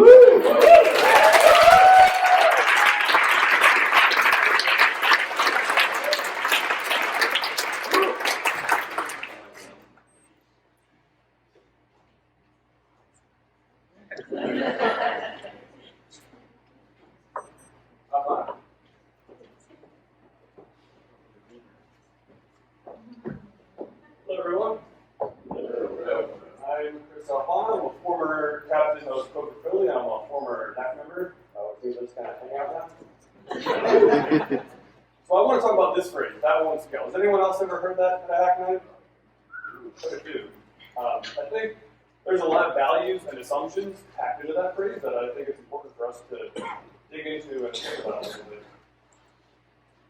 So Silicon Valley's priorities have conditioned us to think about scale in a pretty particular way. To the point that even when you change the funding model, an experienced practitioner from the industry is still likely to be very constrained in how they think about solving problems, how they think about success, how they think about approaching things. And really all of it is in the service of generating these growth curves that folks can kind of gamble and put numbers on. And it's really, I think, holding civic tech back. So my journey into civic tech started before Code for America at a bar in Philly at the second ever Ignite Philly. I went there already certain that I wanted to disrupt education, and I was going to do it by building a sort of Facebook for students that helped them with school. And to make it scalable, I had to figure out a way to kind of get the teachers and the principals and the districts out of the way because they were just going to kind of constrain growth. So I saw a guy named Chris Lehman talk about a public school that he had founded about 3 years earlier in partnership with the Science Museum called Science Leadership Academy. He talked about how public education is democracy, how the goal of school should be to create citizens, not create workers. And he asked, what if instead of preparing kids for the real world, school was the real world? He talked about how some technology isn't additive, it's transformative. When the printing press was invented, you didn't get Europe plus the printing press, you got a whole new Europe. And right now, largely, we have schools plus technology, and what we need are our own schools. But then he said something that kind of screwed up all my plans. He said technology must be like oxygen in schools, ubiquitous, necessary, and invisible. Think about that last one a little bit. So I hit him up after the show, and I ended up spending the next 3 years working in the school, helping support the students and teachers in that vision. So along the way, we started building an open source platform that the teachers named Slate to fill all the gaps that scalable solutions were leaving for us. It provided a portal for students, teachers, and parents to sign in. It provided a place for students to blog at either on the school's homepage or in a classroom or on their own page. It ingested data of all the big, dark district systems that were just in spreadsheets and gave everyone a nice quick UI to see that data, and then we pushed it automatically into all the new systems that the teachers wanted to use in their classroom. We did single sign-ons, and then kids could just go right in, and the teachers would have to spend their classroom time resetting passwords, progress notes, reporting. And SLA eventually opened 2 more schools, and then I left the school and started a web dev company, and we kind of worked on this full time, and we found other school partners, we found these other networks of schools. Building 21 has schools in Allentown and Philadelphia, and partners all over the world, and they had a lot of alignment with SLA, but they also had a whole other vision of their own oriented around competency-based learning, and this kind of radical notion that kids should learn things rather than just progress through grades. We teamed up with this other network of schools called Matchbook, who had a whole other approach that was also amazing and successful, oriented around letting kids choose their own learning path and kind of work real time in a blended learning environment in the classroom. And this is kind of traditionally how you would think about scaling a solution, right? You build a big cloud thing, and everyone uses it, and they all kind of fit themselves to what you built. But what we ended up with looked a lot more like this. It was messy, it was chaotic, it was evolutionary, and we kind of struggled because all the tools and best practices that Silicon Valley has put out there really don't support this. This is the wrong way to do it. This isn't scalable. If I went to a hackathon and talked about doing this, someone would shout at me that won't scale. That's true. So I'm taking to thinking about this as like the cloud versus the ground. The cloud wants uniformity, but the ground is a lot messier and kind of, I think, calls for different approaches. And I think I use this framework to think about what are the different constraints between the cloud and the ground, and does it help us figure out when we're running into trouble, is that because we're doing it wrong or just because everything's built for this cloud stuff, right? So in the cloud, you've got this national and global scale that you're aiming for. If something can't scale globally or nationally, it's not a viable business model, right? But on the ground, you've got this local scale, right? The fire marshal, if your whole world is a school, a fire marshal kind of puts a cap on how many users you have to deal with. The cloud's focused on growth. And you might be on Reddit's front page tomorrow, you have to go handle that growth. On the ground, though, it's about evolution, right? Expanding out to different cities, iterating year over year, incorporating new practices, branching out where people have different needs. The cloud is all about frictionless, which really means dehumanizing, right? But on the ground, sometimes human interaction is the whole point. Like, what's the point of a school without adults and teachers like helping kids? The cloud's about building a moat. You want to capture users. A lot of government vendors these days have like chief capture officers or something. But on the ground, we want to share foundations. We want to build things that other people can build on and share that workload. In the cloud, we want the developers to be cloud. We want employees that can just plug in the system, do the thing, and you can replace them easily. But on the ground, you have contributors, people that actually have a stake in what you're building and want to be part of it. In the cloud, you have this permission symmetric infrastructure. You can work at a big company, they want to just give you permission to plug into their infrastructure to be able to change the thing, right? But on the ground, you want to distribute. You want everyone to have the tools of creation. Linux, WordPress, these are examples of technologies that really exemplifies that distributed asymmetric infrastructure. And they've created an enormous amount of value and unlocked a huge amount of creativity and agency in the world, but those are bad cloud business models. In the cloud, you want consistent deployment. You want every person who deploys your thing to get the exact same copy every time. But on the ground, when you have city offices or schools all over the place, every deployment kind of needs to be a free canvas. In the cloud, you have highly available, right? If you're around the globe, everything needs to work every second. For like brigade projects, what's more important is that it's around 5 years from now when someone's doing the same thing again. So we need to build kind of a new toolkit.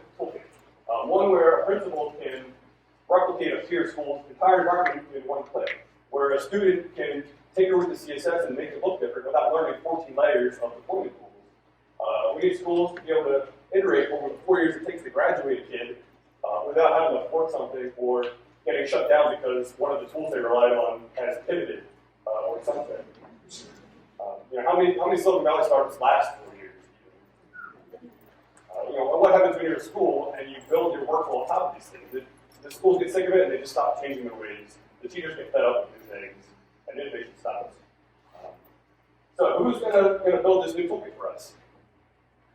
What startup is going to do this? The network. No one is coming. Stop it. Woo!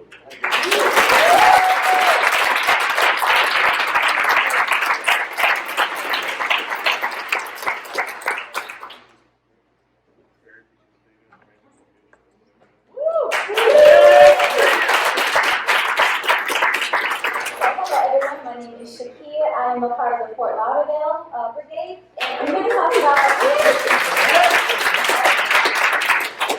talk about something boring, procurement, right? Yes! The biggest thing about it is it's a crazy process and it's very complex, but it's extremely important. So I'm here to talk about why spending matters, right? So transforming procurement to be more inclusive and equitable for everyone. So I'm also the founder of a tech startup which is focusing on simplifying the procurement process for state and local government agencies. So for everyone who doesn't know a little bit about the procurement process, I have a nice cute video. I know I'm the only thing standing in between lunch, so I won't play for it.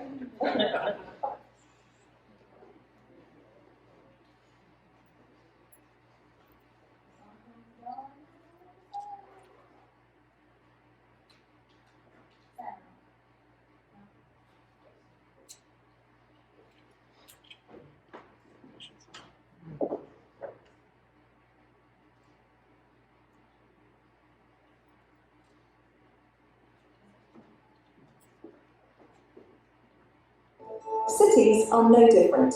Just like you and I, they spend money to meet their needs. The difference is, cities buy with public money, and that process is highly regulated by rules at different levels: international, national, and local. This is what we call public procurement. It allows cities to buy goods, services, and works fairly, and everyone knows how and where the money has been spent. That means they can't have a favourite company. They need to compare offers and spend wisely. But, just like when we go shopping, the lowest price often wins. And with restricted budgets, it becomes necessary to do more with less. But wait, what does more really mean? More doesn't always mean bigger. It could also mean added value. so that whenever cities buy, whether it's paper, cleaning services, or roadworks, they could consider reducing their environmental impact, encouraging small businesses to create jobs, or improving workers' skills. It's not just the price that counts. This way, not only can the city buy what it needs, but it can also provide added benefits for its citizens, the economy, and environment. Cities across the world are starting to make a difference. Okay, so the federal government spent $500 billion annually on products and services through contracts. Now, how many of these opportunities are actually going back into businesses that are actually focusing on sustainability, right? Focusing on creating different products and services to actually move us forward in the economy, right? So then we go into state and local government, which is $1.5 trillion that's actually spent on products and services. So a lot of the times the government agencies going through the procurement process, they have different disparity studies that usually come out, and they highlight different areas where small businesses aren't getting these contracts that are actually being awarded to companies that have been doing business with the government for 20 years. Because, as we know, it's a relationship thing, right? Or it can also become a process of who you know, or what do they call it? The good old boys club. Yeah, you know what I mean, right? So that's when it really becomes an issue. It's not about what we, or how much money we actually have. It's about how we spend the money. Locally, are we spending this money with the small businesses that are in our community that are actually paying these taxes, or actually going back into the community to hire people, to actually give jobs to a lot of the small businesses or underutilized groups that don't have jobs currently? Are we purchasing from small businesses that are looking to scale and grow to become big businesses one day? Are we focusing on women-owned businesses, minority-owned businesses, veteran-owned businesses, businesses that are owned by individuals in the LGBTQ community as well? So that's why one of these issues are important, because where the money is being spent, it's going to that business, but it's also focusing on the communities that we represent. And that's the biggest part of it.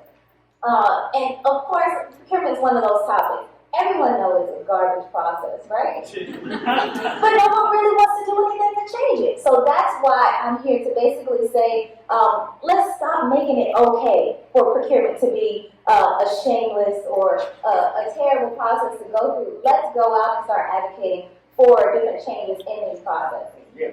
So I just had a few tips, but it's really just about being a part of COFR, our different districts and areas, getting into it, to be activists for these different opportunities, increasing the education around procurement so that individuals know what it's about, and also simplifying different processes. Well, a lot of you in the room are developers. I'm not a developer, but a lot of you are very skilled in that way to be able to create and develop solutions that can make this process easier, and also focusing on policies as well, going out to different meetings at the state and local level to advocate for making sure that these opportunities are going to diverse and underutilized and underserved groups as well.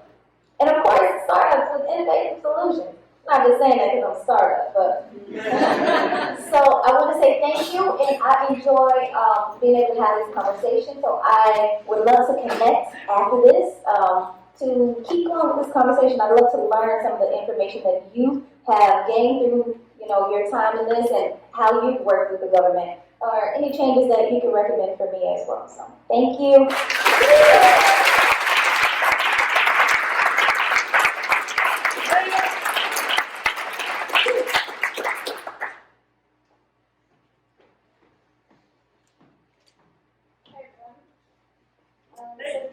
Today I'll be talking about civic tech around the globe. And just to quickly introduce myself, I'm Lauren, and I initially became involved with civic tech through the Brigade Congress and I worked as a service designer with Code for Australia, and recently started a new role in communications with Code for All. And for those of you who aren't yet acquainted with Code for All began in 2013 as an international project by Code for America. Code for America, baby.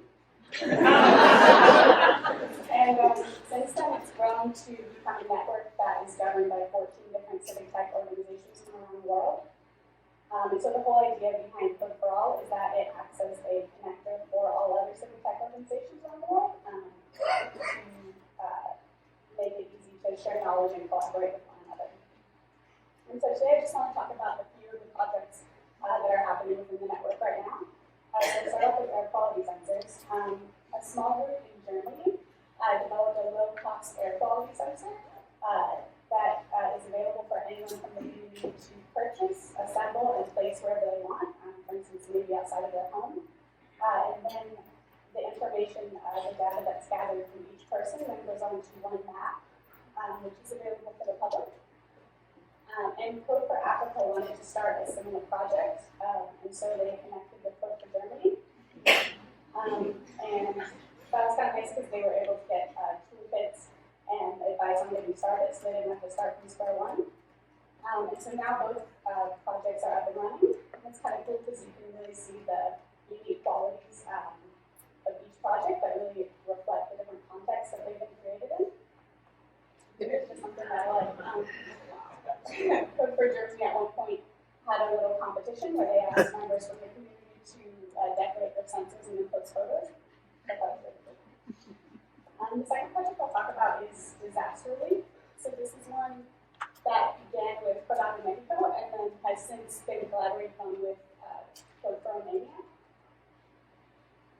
So there was a very devastating 7.1 magnitude earthquake in Mexico City in September 2017. And in response to this, there were a lot of people in Mexico who wanted to help better prepare for future earthquakes and disasters. And so, for example, Code for Mexico put out a call for volunteers shortly after the earthquake. And near the open night, they had 600 new members on Slack who were all raising their hands to help out. And their initial 8 tools that they proposed to create grew to 25. And among these tools, just to give you an example, there were Twitter bots that helped link structural engineers to photos of people's homes in order to determine if they were still safe. And so with time, Code for Mexico and Code for Romania have collaborated to create the disaster relief toolkit, which is available for anyone to use and contribute to. And the last project I'll talk about is a workshop that's been developed by Code for Australia and is currently in the process of being replicated by Code for Japan and Open Up, which is the equivalent to Code for South Africa. So the idea behind Tech for Non-Tech is that it's geared towards individuals who don't yet understand how software development works, but maybe work with developers. And so the aim here is that if these individuals are able to gain sort of a basic understanding of tech, then maybe they can better speak the same language and understand the perspective of developers. And then that might lead to better working relationships between developers and non-developers. And so just to give a quick breakdown of the workshop, it will start with a section on the history of technology, and then we'll go into jargon slang, which involves sort of fun and effective activities for learning new terms and retaining them. And then they'll end with a live coding session by a developer, where the group is able to really see some of the input and the output of a simple program that they can. And of course, a workshop like this can be tweaked 1,000 different ways, and it will probably change when it's implemented by organizations like Code for Japan and Open Up. But the whole idea behind it is to improve the working relationship between developers and non-developers. There are a lot of other projects happening within the Code for All network. I'm going to mention a few of them. And volunteers are needed for some of the projects. So if anyone here is open to doing even more volunteering for civic tech than you already know, or if anyone's just generally curious, please be sure to jump on the Slack, click around, and join in the discussion.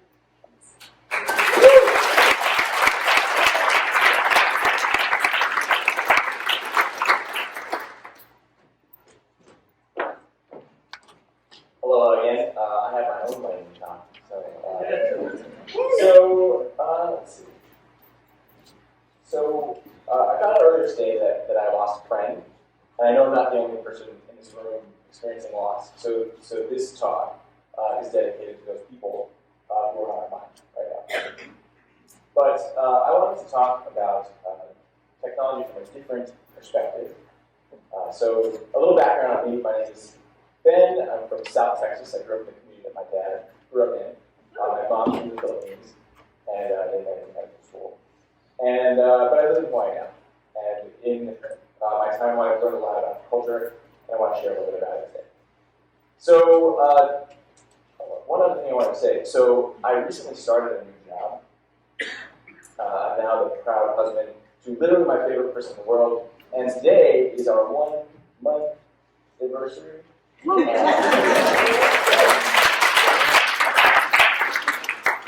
But my other job in Honolulu is I work in transit. We're building a very large transit project. It's actually the biggest public works project in the history of the state because of budget overrun. But it's going to be a really incredible transit system. And to give you an idea, this is one of 20 stations that we're building along the 20-mile rail line. And last year, I got to participate in the Community Fellowship Program. And some of my cohort mates are here in the room. My partner Stephanie, Rohan, I saw you earlier, and I think Julie's here too somewhere. But as a result of this, we got to develop a program within our agency called Sustainable Mobility Lab. And this work grows out of that. And out of a value that we arrived at in this project, which was to lift up Indigenous and Hawaiian principles of sustainability. So because of that, it sort of became my mission in my engagement with Code for America to try to engage with this topic as much as possible. And in the interest of that, I'd like to practice something that I recognize as an Indigenous value, and that's to ask permission. So I'd like to ask for your permission to tell you about this mission and this technology that I want to share. If you grant this permission, you can pay attention to the news, not much to do. If you do not, you can play with your phones and do whatever you want. But that's, I ask for your permission. So the work I'm sharing is actually not my work. It is the work of a colleague and friend of mine, Sean Connolly, who's an artist and architect, and one of his students and my summer intern, Jonathan Quach, the young man on there. And they work on something that Sean likes to call Apupua recovery. And the Apupua is a technology that was developed by the Native Hawaiians, and it was very central to the culture that emerged, and then also the success of the society. So one thing about the Apupua to understand is that this technology increased the carrying capacity of the Hawaiian Islands tremendously. So when, at the time of contact, there were on the same order of magnitude as people that currently live in the state today, except without the constant stream of shipping containers bringing in the 90 to 95% of food that's eaten there today. To give you an idea of how this technology worked, it was very tightly integrated. So one thing that was interesting about it was how it internalized what might otherwise be considered sort of external effects or byproducts. And so if you look at this illustration in the kind of center of the photo, you see a stream-fed wetland taro patch. The result of that taro cultivation, which was itself fairly intense, was to increase the nutrient density in the stream. So that downstream effect was to create an algal bloom in the near shore, which, if you're familiar with something like the dead zone or hypoxia in the Gulf of Mexico, that can create problems, or there's sort of a problem there with the native life. For the Hawaiians, this was a resource. So they used the algal bloom to feed nearshore fish ponds, and they developed a really sophisticated form of nearshore aquaculture and developed an abundance of protein that fed their society. So that's sort of how it works. It, as Sean likes to say, it plugs directly into the hydrology of the island. So this is, as a utility, think about plugging in, this is the network of streams that powers the island of Oahu where Stephanie and I live. And the area that we're gonna, so this is, there are streams and then there are divisions. So the land divisions represent all the different amphibola on the island. So today, they're broken. The technology doesn't work anymore. The streams can be channelized, hardened, and largely diverted, I think, for different uses. Originally plantation agriculture, today sometimes golf courses, but they're not working anymore. And so the area that, what I asked Jonathan to help me with over the summer was to look at an amphibola in the context of our rail project.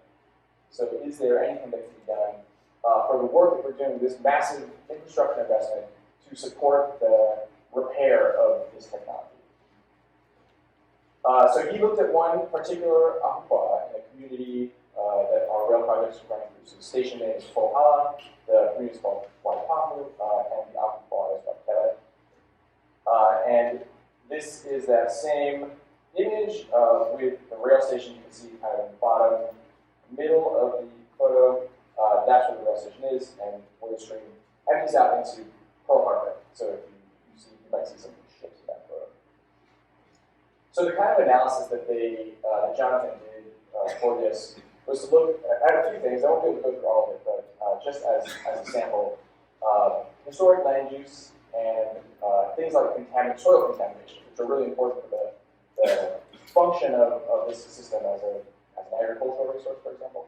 So historically, because of the proximity to Pearl Harbor, there's been heavy military use of the stream.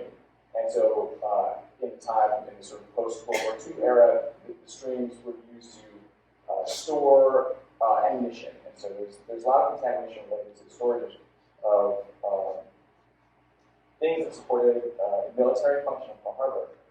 And as opposed to the sort of historic pre-contact use in which the stream was very productive from a food development standpoint. So this kind of thing, you sort of looked into it, and you got to see a little bit of that. So basically started to imagine and propose uses that might support the reclamation of this technology. One of those things was looking at educational institutions, like K-12, Department of Education, schools in the area, working them together. They each interact with a different part of the amphibola system and steward it. And then also take the vantage point of the train, which is all elevated, and can see different efforts as the train is moving along to both educate and raise awareness for habitat restoration and things like that. So this work is ongoing.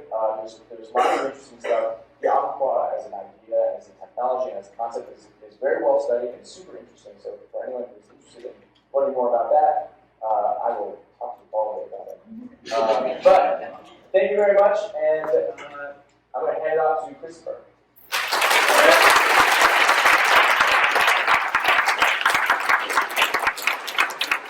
All right. So we're going to take a short break. So breakout sessions are going to start at 11:30. So it's about a 10-minute break. So if you will all move upstairs to the second floor to begin taking your break. Actually, we need to announce. Right. Hey Chris, can I 2 seconds before everybody breaks out? I'm on the content committee. I had suggested we do ad hoc videography. We've got 3 tripods that can be set up on tables in each room. If you want to help, please, you'll see them in the room. And, practice mindfulness by giving your camera away and putting it on a tripod instead and recording the session. Don't point it at the audience. We're trying to respect the red name lanyards as well, so just focus on the presenter. Thank you. So we're going to go into breakout sessions and then immediately into lunch. Lunch will be at 12:45. We will then have a group photo at 2 o'clock. So once we break out, everybody should go to the second floor, go immediately into the breakout session, and then be in that room at 2 o'clock so we can all take a group photo. So at this point, we will, no, comments.